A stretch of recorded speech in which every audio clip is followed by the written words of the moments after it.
My name is Sophia Carter. I'm 29 years old.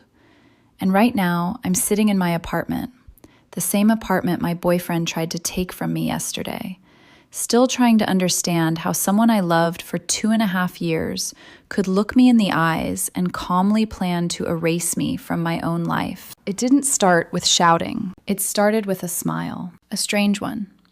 The kind that doesn't reach the eyes. I remember unlocking the door that Tuesday evening, balancing my laptop bag on one shoulder, already mentally listing what I needed to cook for dinner. Everything felt normal, predictable, until I stepped inside. Ethan was sitting on the couch. Across from him was Noah, his closest friend, the one who always laughed a little too loudly at Ethan's jokes and never quite looked me in the eye. There were papers spread across the coffee table, printed, organized, intentional. And that's when something inside me tightened. Ethan looked up, smiled. "We need to talk," he said. I sat down slowly, placing my bag beside me, my fingers already curling slightly against my palm. There was a rhythm to his voice as he started speaking, smooth, controlled, practiced. "We've been drifting apart," he said. "I think we both feel it." I didn't respond, because I didn't feel it. Not like that. But I stayed quiet. Let him continue. "I just need space to figure myself out," he added, glancing briefly at Noah, as if checking whether he was saying it right. That was the moment I realized. This wasn't spontaneous. This was rehearsed. I swallowed the tightness in my throat. "Okay," I said softly. "So, you want to break up?" He exhaled, almost relieved. Yeah. There it was. Clean. Simple. Except it wasn't, because then he leaned back, folded his hands together, and said something that made everything tilt sideways. "I'm keeping the apartment." I blinked. Once. Twice. "I'm sorry. What?" "You can stay with your parents for a while," he continued, like he was offering me something generous. "I already talked to them. Your mom said it's fine." For a second, I genuinely thought I had misheard him. Then I laughed. Not because it was funny, but because my brain didn't know what else to do. "You're keeping the apartment?" I repeated slowly. "I've been living here too," he said, shrugging, "and I need stability right now." There was something almost surreal about the way he said it, like he believed it. Completely. "You have family nearby," he added. "I don't." I studied his face, trying to find the Ethan I knew, the man who used to hold my hand in grocery stores, who once told me I made him feel safe. But the person sitting in front of me now felt like someone else. And then, quietly, almost gently, a thought slipped into place. You don't know what you're doing. Because there was something he didn't know, something he had clearly never even thought to check. I stood up. "Interesting plan," I said. My voice was calm. Too calm. "I'll think about it." I walked to the bedroom, closed the door behind me, and leaned against it for a second. My hands were shaking, not from fear, but from clarity. Because in that moment, everything snapped into focus. The last 14 months, the rent, the deposit, the bills, the quiet assumptions I had made about partnership, and the very simple truth sitting underneath all of it. The lease was in my name, only mine. And the landlord, not some faceless company, my uncle. I picked up my phone, scrolled to his contact, and pressed call. As it rang, I looked around the room. The bed we shared, the dresser I bought, the life I built piece by piece, and felt something inside me settle. Not anger. Not even heartbreak. Something colder, sharper, understanding. By the time he answered, I already knew. This wasn't going to end the way Ethan thought it would. My uncle picked up on the third ring. "Sophia, everything okay?" I let out a breath I didn't realize I'd been holding. "Hey, Uncle Daniel, I need to ask you something, hypothetically." There was a pause on the other end. He knew me well enough to recognize that tone. "I don't like hypotheticals," he said. "Tell me what's going on." So I did. I told him everything. About Ethan. About the conversation in the living room. About how calmly, how confidently he told me I should move out of my own apartment. By the time I finished, there was silence. Then, A laugh. Not amused. Not even surprised. Just disbelief wrapped in irritation. He said, "What?" my uncle asked. "He thinks he can keep the apartment," I replied quietly. Another pause. Then his voice hardened. "Sophia, you are the only person on that lease. He has zero legal standing. None." "I figured," I said, pressing my hand against my forehead. "He's been living there as your guest," my uncle continued. 14 months or 14 years, it doesn't matter. He didn't sign anything. He didn't pay rent. He doesn't have rights to the property." Hearing it out loud made everything feel even more absurd. "I thought maybe he just didn't understand how it works," I said. "No," my uncle replied sharply. "That's not misunderstanding. That's entitlement." The word landed heavier than I expected. Entitlement. It fit too well. "I can have a notice drawn up immediately," he added. "If you want him out, we do it properly, clean, legal." I closed my eyes for a moment. Part of me still wanted to believe there was a version of Ethan who would wake up, realize how ridiculous this was, and back down. "I'll talk to him one more time," I said, "just to be sure." My uncle sighed. 24 hours, he said. "That's all I'm giving him. After that, we do this my way." "Okay." "And Sophia?" "Yeah?" "Don't let him manipulate you into thinking this is complicated. It's not." When the call ended, I stayed there for a few seconds, staring at my reflection in the mirror. I didn't look like someone who had just been broken up with. I looked like someone who had just been underestimated. I walked back into the living room. Ethan was in the kitchen now, humming to himself like nothing had happened, like he hadn't just tried to rewrite reality. "Hey," I said. He glanced over his shoulder, casual. "Oh, good, you've had time to process." That word again, process. Like I was the one catching up. "When do you think you can be out?" he asked, flipping something in the pan. "I was thinking maybe by the weekend. That gives you time to pack."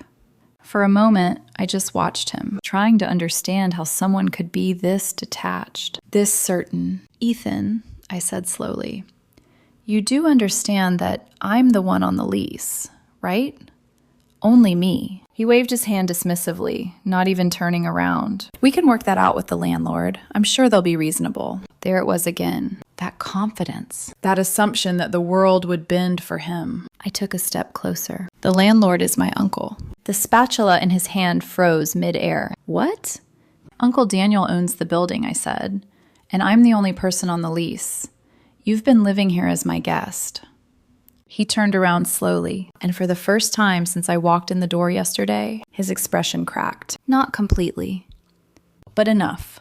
That's not fair," he said. I almost smiled. But because of how predictable it was. "I've been living here," he continued, his voice rising slightly. "I made this my home, too." "You didn't pay rent," I said calmly. "I contributed." "You bought groceries once in a while?" "With my card." His jaw tightened. "I decorated." "With money from my account." He stopped, because there wasn't anything left to say. The truth had a way of closing doors like that. And then, just like that, his frustration shifted from defense to attack. "You're being manipulative," he said. "You're twisting this." I tilted my head slightly. "Am I?" "You know I don't have anywhere else to go right now," he continued. "And you're using that against me." "No," I said quietly. "You used that against me yesterday when you told me to leave." For a second, something flickered in his eyes. Guilt. Maybe. But it disappeared just as quickly, replaced by something sharper. Anger. "This is financial control," he snapped. "You've always done this. You hold things over me." That one almost got to me. Almost. Because for a brief second, I remembered all the times I told myself helping him was love. All the times I ignored the imbalance. But then I remembered something else. He didn't just break up with me. He tried to take what was mine, and that changed everything. I reached into my pocket, pulled out my phone, and unlocked it. Ethan watched me carefully now, suspicious. "What are you doing?" he asked. I didn't answer. I just opened my messages, scrolled to my uncle's name, and typed 3 words. "Go ahead, notice." I hit send. then looked up at him. "This conversation is over," I said. For a moment, neither of us moved. The air between us felt different now. He could feel it too. The shift. The loss of control. "You're seriously doing this?" he asked, his voice lower now. "I'm not doing anything," I replied. "I'm just not stopping you from facing the consequences of what you tried to do." That was when Noah finally spoke from the couch. "This is messed up, Sophia," he said. "You're really going to throw him out like that?" I turned to look at him. Really look at him. And suddenly, something else clicked into place. The confidence. The rehearsal. The timing. This wasn't just Ethan's idea. "You were part of this," I said quietly. Noah didn't answer, but he didn't deny it either. And that was enough. I nodded slowly, more to myself than to them. Good to know. Then I walked past them, grabbed my bag, and headed for the door. "Where are you going?" Ethan called after me. I paused for a second, hand on the handle. Then I said, without turning back, "To work." And as I stepped out into the hallway, I felt something settle deep in my chest. Not sadness, not regret, certainty. Because whatever happened next, he had started it. But I was going to finish it. The notice was served the next day at exactly 2 p.m. I wasn't there to see it, but I didn't need to be. By 2:07, my phone started vibrating like it was about to explode. Ethan. Again.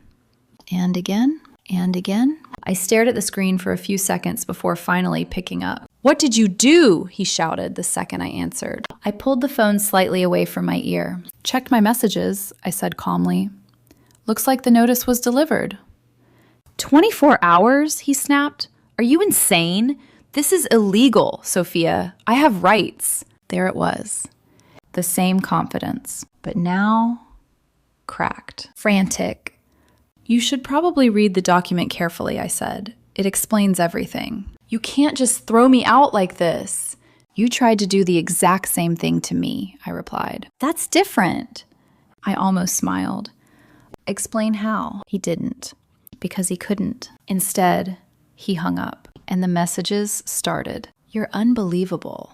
I'm calling a lawyer. You're going to regret this. You think you're so smart." I muted the thread. Then, right on schedule, Noah. "You seriously went through with it?" he said, his tone already accusatory. "I told him I would," I replied. "You're making him homeless." "No," I said. "I'm making him leave a place that isn't his." "That's cold, Sophia." "So was planning to take my apartment." Silence. Then, "You don't even know that's what he was doing." I leaned back in my chair at work, staring at the ceiling. But I did. I knew. I had felt it the moment I walked into that room. Still, I didn't argue. "Believe whatever you want," I said, and hung up. By 2:30, a new number was calling. I hesitated before answering. "Hello?" "Sophia?" a woman's voice said. "This is Ethan's mom." I closed my eyes briefly. I liked her, which made this harder. "I was hoping we wouldn't have to meet like this," she continued. "What's going on? Ethan said you're throwing him out?" I kept my voice steady. "I'm not throwing him out. He tried to force me out of my own apartment yesterday." There was a pause. "A misunderstanding, maybe?" she said carefully. "No," I replied. "He told me to move back with my parents, said he was keeping the apartment."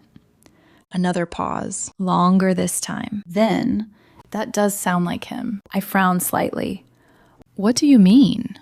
A quiet sigh came through the line. "He's done something similar before," she admitted, "with a roommate in college, convinced him to leave temporarily, then tried to claim the place." I sat up straighter. Of course, this wasn't new. I thought he had grown out of that," she added softly. "So did I said. "I'll talk to him," she said.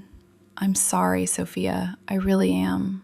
"Thank you," I replied. When the call ended, I stared at my desk for a long moment. The pieces were starting to come together, and none of them felt accidental. The next morning, things escalated, fast. I walked into the apartment at 7 a.m. to find Ethan already awake, waiting. There was a stack of printed papers in his hands. "I've been doing research," he said immediately.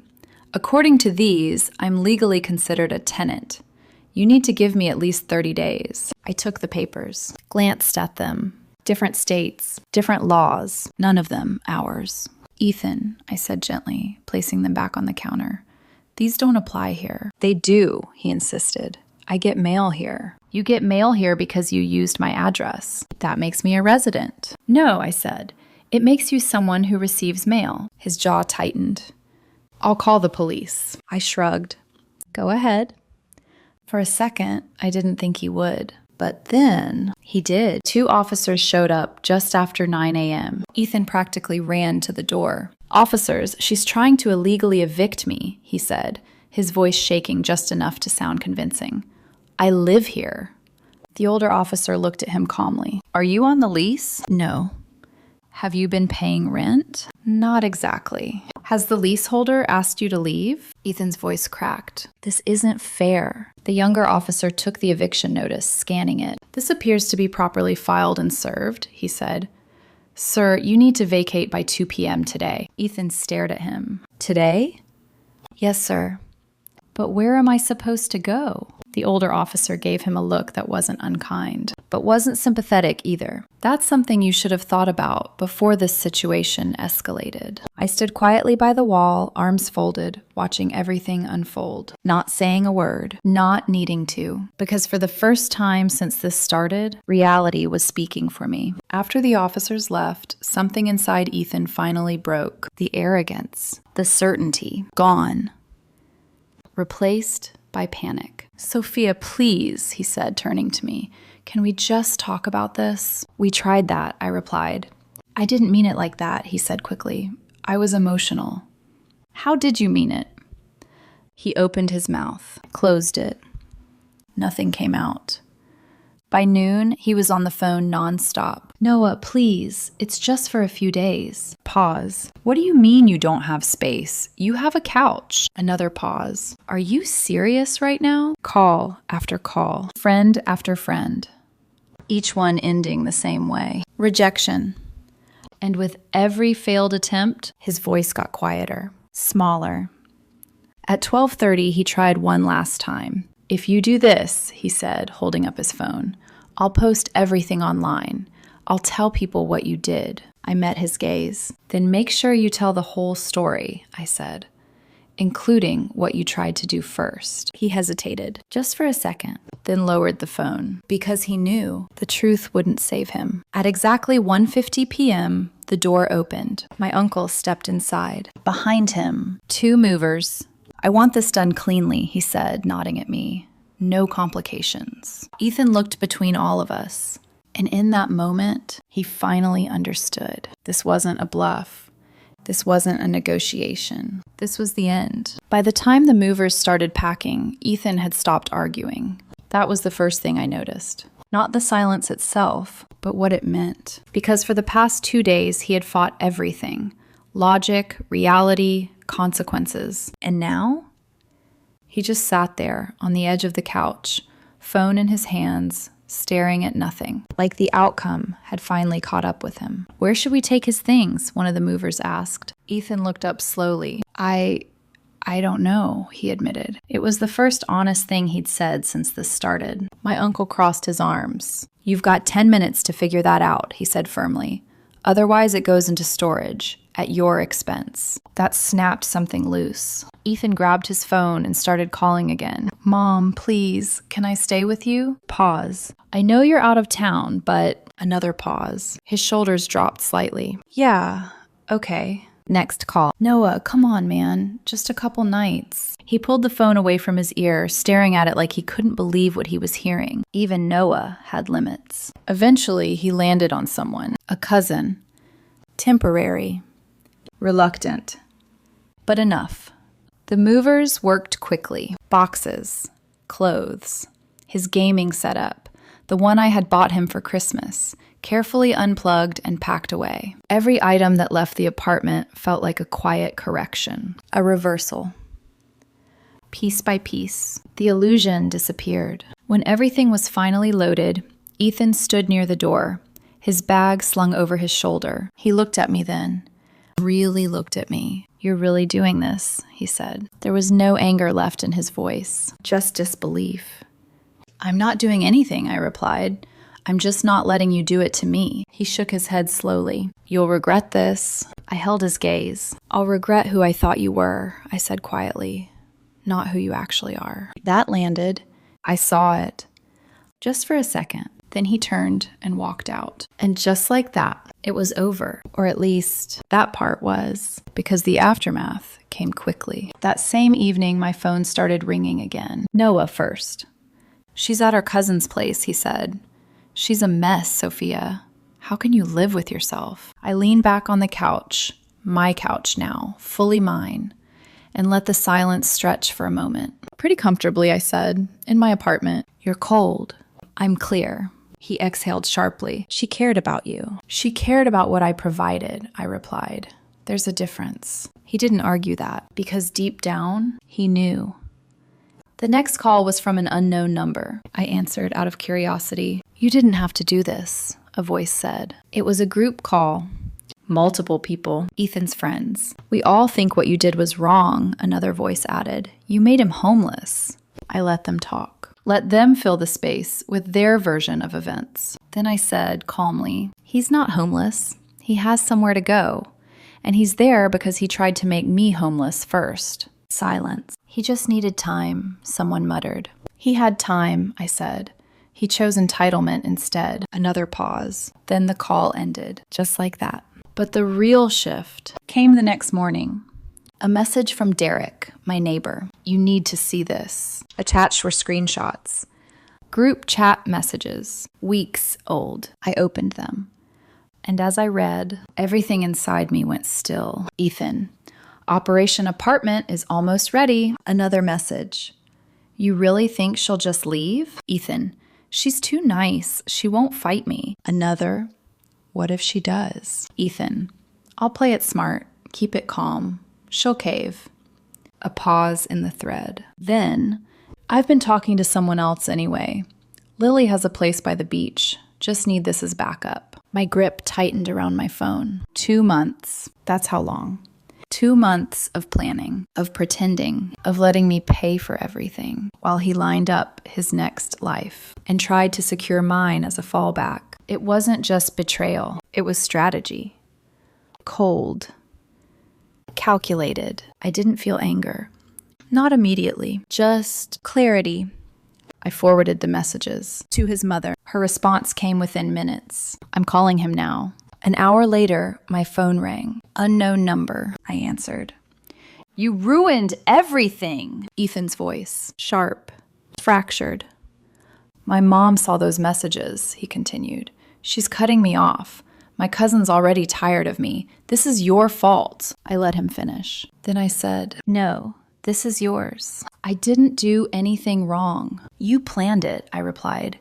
You thought I wouldn't fight back. Silence. I wasn't cheating, he said weakly. Lily is just a friend. I almost laughed. Then why did you need a backup apartment? He didn't answer, because there was no answer. Just the truth. And the truth was enough. A week passed, and everything settled into place. Ethan moved between relatives, burning through goodwill faster than he could rebuild it. Lily? Gone. Apparently, she wasn't interested in someone who came with complications. Noah sent me a message, a real one this time. I didn't know about the plan. I'm sorry. I believed him. But it didn't matter anymore. The apartment felt different now, quieter, cleaner, like it had exhaled. I changed the locks, rearranged the furniture, bought a new couch, not because I needed one, but because I didn't want reminders. My uncle stopped by a few days later. You handled that well, he said. I just followed through, I replied. He nodded. People like him, he added. They rely on others not pushing back. That's their whole strategy. I thought about that, about how close it had come to working. If I had hesitated, if I had doubted myself, if I had chosen peace over truth. But I didn't. And that made all the difference. The last message I got was from his mother. Sophia, thank you. He needed to learn this. I stared at it for a long moment, then put my phone down, because there was nothing left to say. Not to him, not to anyone. Some people think revenge has to be loud, dramatic, complicated. But sometimes it's simple. Sometimes it's just letting someone face the consequences of who they chose to be and walking away with everything that was already yours. My apartment is quiet now. My life feels steady again. And for the first time in a long time, I trust myself more than I trust anyone else.